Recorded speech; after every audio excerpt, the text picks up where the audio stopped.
어느 시대에나 각 시대를 대표하는 인물들이 있습니다. 그 중에는 어떤 업적을 이루지 않더라도 오직 타고난 외모만으로 대중의 관심과 사랑을 받는 이들도 있습니다. 우리는 흔히 이들을 미남, 미녀라고 부릅니다. 이들의 외모는 걸어다니는 무기가 되어 수많은 꼴뚜기 무리들에게 좌절을 선사하기도 합니다. 이유가 어찌되었든 매력적인 외모는 사람을 끌어당기는 힘을 가지고 있습니다. 긴 전란의 시기를 끝낸 에도 막부는 이웃나라 조선과 선린을 맺고 내외부적인 문제를 점차 안정시켜 나갔습니다. 나라 안에서는 상업이 번영하기 시작하고 거리엔 활력이 넘치면서 물산이 풍부해짐은 물론 나아가 상술 또한 발전을 이어나갔습니다. 이런 사회의 변화는 우키요에라는 목판 예술에도 그 영향을 주었습니다. 잉여 자금이 생겨나기 시작한 사람들은 조금씩 기호품을 구매하는데 눈을 돌렸고, 출판사는 고객의 니즈를 파악하고 구매욕을 불러일으키는 상품을 만드는 데 집중했습니다. 그런 이해관계가 만나 만들어진 상품에 미인도가 있습니다. 이번 영상은 우키요의 미인도로 보는 재밌는 이야기입니다. 외모가 우월한 사람들을 동경하는 것은 오늘날에도 비슷합니다. 미남, 미녀, 연예인들이 외모로 매력을 어필하고 더해서 뛰어난 재능까지 갖춰 엔터테이너 사업을 이끌어가는데 큰 역할을 하고 있죠. 온라인 공간에서는 소비자들에 의해 연예인 포토카드의 교환이 이루어지거나 시세를 정하여 판매가 이루어지기도 합니다. 이런 일들은 매력적인 사람에 대한 소유욕에서 시작됩니다. 오래전 연예인 책받침이 유행하던 시절이 있었습니다. 좀 더 지나 운동선수와 가수, 배우들 사진이 있는 학용품과 다이어리가 시중에서 큰 인기를 끈 적도 있었죠.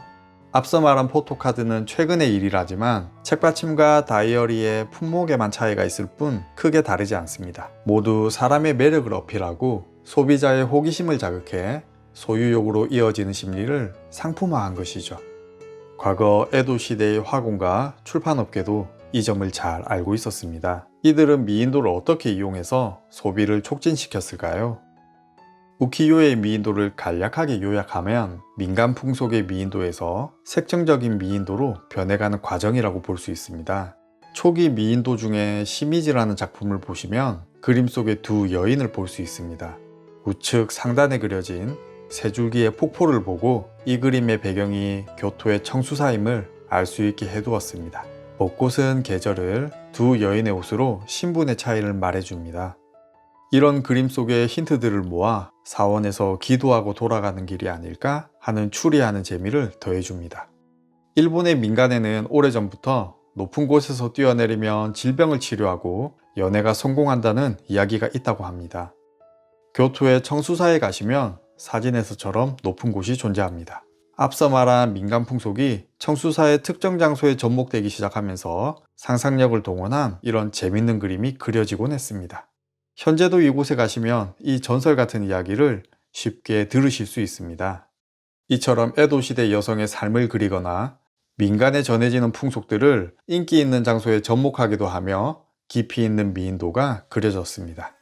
시간이 흘러 기타가와 우타마로라는 화가가 등장합니다. 그는 기존 미인도의 유행에 변화를 주었습니다. 우키요의 미인도를 그리던 화가들이 여성의 생활과 복장의 아름다움을 표현했다면 그가 발표한 여성의 10가지 관상이라는 연작은 이전과 다르게 여성 자체의 아름다움에 집중했습니다. 노골적으로 클로즈업된 여성은 반신상으로 그려지며 얼굴을 부각시켰고 턱선을 비롯한 이목구비에 시선이 가도록 했습니다. 불필요한 배경을 날려버리고 헝클어진 옷차림과 맑은 여성의 피부를 보여주며 기존의 단정한 여성의 이미지를 부정한 이 그림은 소유욕을 자극하는 데 성공하였습니다. 우타마로가 그린 당시 새 미인은 이런 소유욕을 극대로 자극한 그림으로 에도 시대 가장 유명했던 새 미인을 한 폭의 그림에 담은 것입니다. 얼핏 보면 동일하게 생긴 새 여인으로 느낄 수 있지만 이 그림 또한 누군지 알아볼 수 있게 그림 속에 장치를 숨겨두었습니다. 의복에 보이는 앵초와 원형 배경, 오동잎은 이들이 속한 가문으로 그녀들에게 관심이 있는 사람이라면 누구인지 알 수 있도록 했습니다. 그녀의 팬들에겐 아주 탐나는 그림이죠. 에도 시대에는 요시와라라는 곳이 있습니다. 이곳은 정권이 공인하는 고급 유흥가이죠. 당시 많은 사람들이 이곳에서 생활하는 여인들의 삶이 궁금했습니다. 청루 12시라는 연작을 살펴보면 이런 호기심을 충족시키는 미인도를 볼 수 있습니다. 화가 우타마루는 요시와라에서 활동하는 상급 유녀인 오이란의 하루를 표정과 주변 사물을 통하여 어떤 상황인지 맞춰보라는 듯 넌지시 제시합니다. 지금부터 함께 오이란의 하루를 보시겠습니다. 자시의 여인이 잠자리에 들려는 모습입니다. 잠옷을 입은 왼쪽의 오이란은 유곽 내에서 상급 유녀에 속하므로 그녀의 곁에는 견습 유녀가 함께 다니며 시종을 듭니다. 즉 무릎을 꿇고 기모노를 접고 있는 이 여인이 견습 유녀임을 알 수 있죠. 축시의 여인은 잠자리에서 나와 어딘가로 걸어가려 합니다. 그녀의 무표정한 얼굴 속에서 피곤해 저른 눈과 목 아래로 축 늘어진 그녀의 힘없는 옷이 지난 몇 시간 전에 일어난 일이 얼마나 고단하고 회의가 드는 일인지 느껴집니다. 인시가 되어 그녀는 동료를 만납니다. 쓸쓸했던 몇 시간 전의 기분을 털어내고 그녀들만 공감할 수 있는 이야기를 나누는 거죠. 쌀쌀한 새벽 공기를 이기려 작은 화롯불 앞에 모여든 그녀들의 모습에서 찰나의 휴식이 주는 달콤함이 느껴지는 듯 합니다. 묘시가 되면 요시와라 손님들은 신분에 상관없이 6시 전에 그곳을 떠나야 했습니다. 손님은 그림에선 보이지 않지만 그녀가 입혀주려고 들고 있는 남자 옷에서 그녀의 시선 끝에 누가 있을지 짐작할 수 있습니다. 진시가 되어 아침이 찾아오면 견습 유녀들은 침소에 들어 비로소 잠을 청하지만 사시가 되도록 잠들지 않은 사람도 있습니다. 요시와라 오이란의 방에는 목욕을 할 수 있는 공간이 있어서 방에서 씻을 수 있었습니다. 견습 유녀는 선배의 시중을 들기 위해 잠들 수 없었습니다. 여기 차를 들고 있는 어린 여인처럼 말이죠. 간혹 오이란에게 반한 누군가가 관심을 표하는 편지를 전달해달라고 할 때가 있습니다. 별 관심 없는 척 해보지만 내심 입가의 미소는 숨기지 못했죠. 해가 중천으로 향할 시간, 대나무로 만든 점괘로 앞으로의 미래를 점쳐봅니다. 좋은 점괘가 나오길 기대하며 점술가에게 사례비를 지불합니다. 함께 온 견습생은 하인에게 손금풀이를 설명해주고 있네요. 신시가 되어 손님과 했던 약속이 생각났나 봅니다. 견습 유녀를 데리고 찻집으로 급히 갑니다. 저녁 6시가 되면 요시와라의 하루가 시작됩니다. 유녀는 찻집을 나와 자신의 자리로 돌아가렸는데 찻집의 시녀가 등을 들고 나와 길을 밝혀주니 안전하게 돌아갈 수 있을 것 같습니다. 술시가 되어 날이 저물고 손님 맞을 준비를 합니다. 유녀는 붉은 양탄자 위에 앉아 손님을 모으며 편지를 쓰고 있습니다. 해시가 되어 손님을 접대합니다.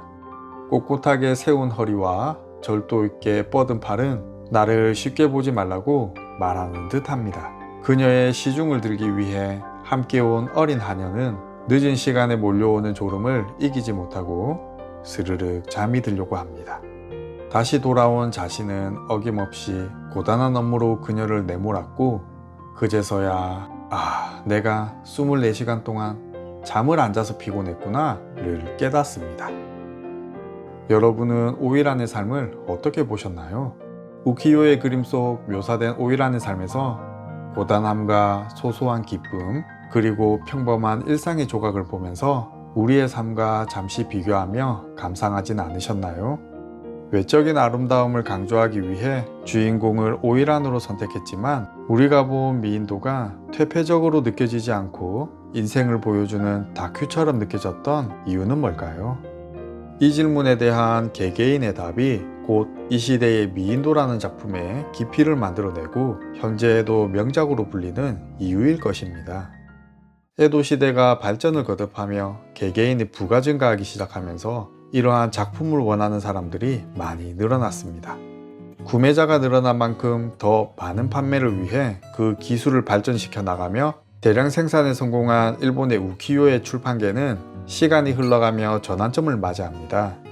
엄청난 주문량으로 돈 벌 상상에 빠졌던 사람들, 우수한 작품성과 뛰어난 인쇄술을 앞세웠으나 이내 물질적 욕심이 지나쳐 저품질 대량 생산으로 변질되어 버립니다. 그림의 내용도 퇴폐적인 모습만 강조하며 여운이 느껴지지 않고 일회성으로 소비되는 그림이 늘어나게 되죠. 또 한 예로 뛰어난 화가를 고용해서 중요 부위만 직접 그리게 하고 나머지 부분은 다른 화가들에게 맡겼던 경우도 있었다고 합니다.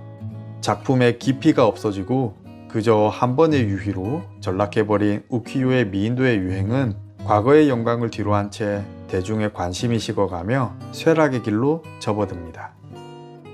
대중의 관심을 먹고 살았던 우키요에 여성의 아름다움을 통해 낭만을 말했던 미인도 이야기 어떠셨나요? 오늘 제가 준비한 영상은 여기까지입니다.